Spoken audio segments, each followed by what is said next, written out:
Yo, what up, guys? This your boy T Dub with Blazing Sport. This is a live post Crawford very big win event versus Indongo. Guys, what I'm gonna do now is just kind of start around a little bit because I believe ESPN said they are going to talk to Terence Crawford. So what I want to do is kind of hold off, let you guys kind of hear that when they get to the live post-fight interview. But I'm gonna like to say this before I get into the fight breakdown, which was very short, guys. Listen, I don't care what nobody say. Terence Crawford is a hell of a fighter, man. I mean, this guy, he can switch it up on you. He can box. He can counter well. He can use his jab. I really like what he brings to the table. This guy is definitely going to be a force to be reckoned with. Not sure when he will move to 147, honestly. I haven't heard the interview yet, but that might be what he says, because this guy is the undisputed champion now. We haven't had an undisputed champion in the last 11 years. And now Terence Crawford is the undisputed junior welterweight champion of the world. This guy brings a lot to the table. He has so much in his arsenal to bring to the game plan. Like I say, guys, I like everything he did today. He looked it very well. This is no knock at Indongo. I thought he definitely was game to fight, but Crawford just had too much answers, and he brought it. So give me a second, guys. Looks like they might be going to the ring. Like I said, I'm gonna let you guys listen to it. Give me a second. And here from the champ with Bernardo. All right, we're here with Terence Crawford. How does it sound to hear undisputed, unified 140-pound champion, and to be able to drape all four belts around your body and share with your family tonight and with your fans? Well, first and foremost, I gotta thank God for blessing me with the victory. But it feels great. It feels, man, like a dream come true. I like to thank everybody that came out. I like to thank Nebraska, America. I did this for all of us. You did it for boxing as well. Everybody says the belts don't matter. How much do they matter to you tonight? Belts matter. You know, I'm the only one that can be labeled as champion at 140, and that's a big deal to me. Huge Last deal, time guys. there was a unified champion. The first time there was a four-belt champion, it was Bernard Hopkins against Oscar De La Hoya. Bob was remembering exactly how that happened. Talk to me about that body shot that finished this fight tonight. Oh, man. We've been practicing on body shots all camp. It's been a rough, tough camp. And everything that we worked on in camp, it came out today in the fight. Pound for pound, that's something that's very important to you. Do you think you made a statement tonight? We've got the #1 pound for pound fighter sitting ringside. This is a good question, guys.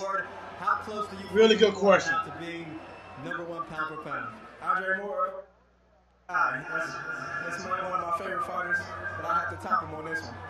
All right, and now everybody wants to know what's next. Is there unfinished business at 140 now that you have all the belts, or is 147 in the future for you? Well, I'm going fishing next, and then I'm going to rest up with my family, and then my coaches and my managers, they're going to see what's next for me.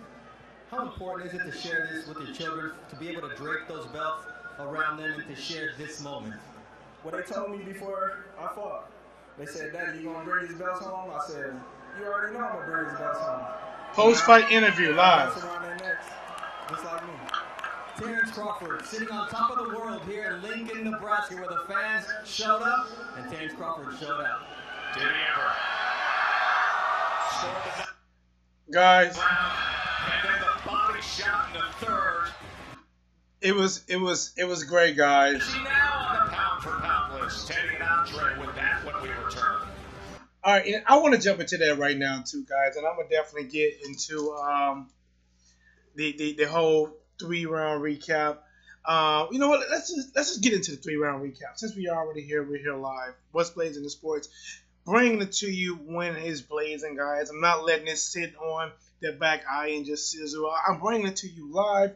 When it's blazing, please hit subscribe, like, share, thumbs up. This your boy T. What's blazing the sports? All right, so like I stated, guys, this was a really big matchup for Terence Crawford and also Indongo, because the winner right here will be the undisputed junior welterweight champion of the world, guys. And for Crawford, you know, it was a pretty good setup.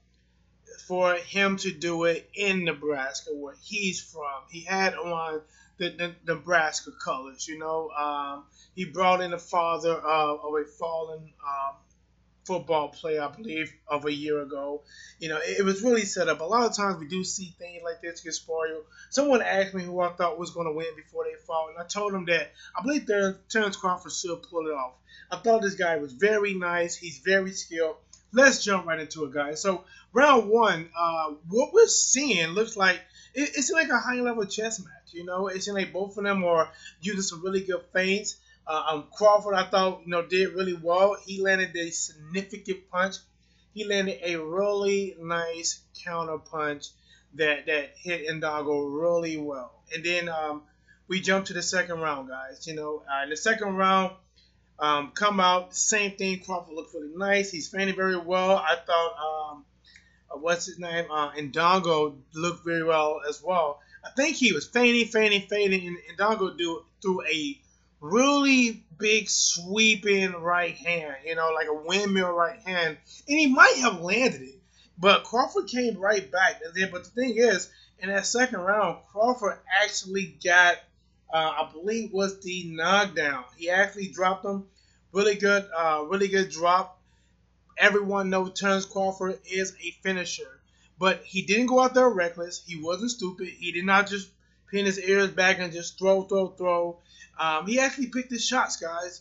And Indongo, being a pretty good boxer, he did survive to go to the third round, guys. And like I said, he survived, because in the third round is where Terence Crawford hit him with the money punch, guys. And honestly, it was beautiful. It was very beautiful.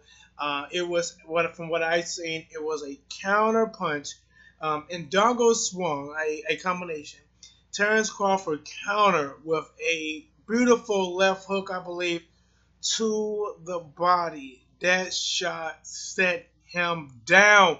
And you can tell even before the referee counted that he was not going to beat this count, guys. It was maybe 1-2. He's laying down, holding on his side. It was done. And we have, in 11 years, an undisputed champion, Terence Crawford. Now, think about this guy with body shots. Some people don't understand if you haven't been in a fight. Body shots, actually, when you talk about physical pain, physically being hurt, the body shots bring that like no other. A lot of times when you get hit to the face, you really don't feel the hurt. You don't really feel the pain. You do feel the pressure, and wow, either this guy can really hit, or oh man, I'm dazed a little bit off of that shot. But when you get hit to the body, it's when you feel pain. Short pain, really good pain. And that's why he couldn't get up, guys. See, when you hit to the head and somebody knock you out, you say you got knocked out. When they hit you to the body and there's nothing wrong with your head, that lets you know that this guy is in pain. Terence Crawford, another question that they asked, guys, was where do you see him being on the pound-for-pound list? And that's the thing, guys, because I thought Terence Crawford should have been up there. There's a lot of good fighters. And like I said, there's no knock to Lomachenko. But they were throwing Lomachenko to number one in the pound-for-pound list on some people card way too early. And I'm not saying he's not going to get there, because I think Lomachenko have a ton of skills. And if he keep fighting the way he fights now, and he get the right amount of names, because I'm hearing some money has been thrown at Ring of Down. They might make that fight. I'm hearing it might take place at 130. Someone saying they offer Ring of Down $1 million. So looks like that fight is pretty close to being happening, and I really want it to happen. But let's get back to Terence Crawford. This was his moment. This was his fight. Where do you see him on the pound-for-pound list? You got to put him up there, guys. What is he? Is he 33 wins now? No losses. I could be off. 33 wins, no losses. The undisputed champion. You cannot argue out there at 140 pounds if this guy is champion. Where do you put him on your? I don't care about no ESPN or whoever else, HBO, whoever else has, Yahoo, whoever has the top 10. I don't care who it is. Where do you put Terence Crawford in your personal? They asked Terence, and they talked to him about Andre Ward, and he said he respects Andre Ward, that is one of his best fighters, but he believed in his performance and by him being undisputed that he topped Terence Crawford, not Terence Crawford, but Andre Ward. Do you believe that? Yes or no? I mean, I think you can really argue on both sides because you can say, look, Terence Crawford, yes, you are, but you beat somebody in your own division. But when you talk about Andre Ward, this guy pretty much cleaned out the middleweight division. Some people can say he was forced to move up to light heavyweight and fight the biggest, baddest man on the block in light heavyweight. Not once, but fight him twice and actually knock that guy out in the second time. So, guys, like I said, you can definitely argue on any case on, and you got to be a fighter. Terence got to believe in himself. This guy brings skills. Like I said, guys, first round, both of these guys were looking like really good boxers. Terence Crawford landed a significant punch. Second round, pretty much the same thing. I actually thought Indongo was feinting very well. Really good feint shots. And then Terence Crawford hit him with a combination that made his eyes bleed because he dropped him. Terence didn't get him out in a second. He waited because I guess he wanted Indongo to think about what just happened. And he hit him with a body shot. I believe he may have hit him on his left side. Hit him so hard that his right side swelled up. It's probably going to be that way for the next 3 or 4 or 5 birthdays. But there you guys have it. This is live. Your boy T-Dub. What's blazing in sports, guys? Subscribe. Hit that subscribe button. Hit the share button. Hit the thumbs up. We go live. We talking boxing. The way I look at myself right now, guys, I look at me as being like a mom and pop store. No, I'm not that big, but you know what? When you go into the mom and pop store, you can find some really good stuff. And then I'm going to keep pushing. I'm going to keep pushing. I'm going to keep pushing this brand, guys. And that's only if you guys help us grow. And then one day I will make that mark. And you'll start either seeing me like a Walmart or a McDonald's or wherever. Your boy's going to grow. Well, how I'm going to grow? Because we're going to grow. I'm going to keep giving you this raw, uncut thought. And I'll give you guys when I sit down and think about it as well. But this is live. Terence Crawford, what do you put him on your pound-for-pound list?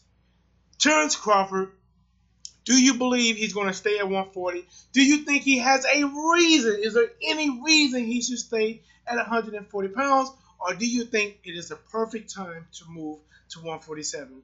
Right now, if you fight somebody at 140, you don't gain anything at 140. You're already the champion. You're already sitting on top of the pyramid, which means if you're on top, you have no choice but to fight down, unless you move to a bigger pyramid and try to conquer that pyramid. Guys, this is your boy T-Dub. What's blazing in sports? Hope you like the content. Hope you took a second to subscribe. Thumbs up, share. We are out.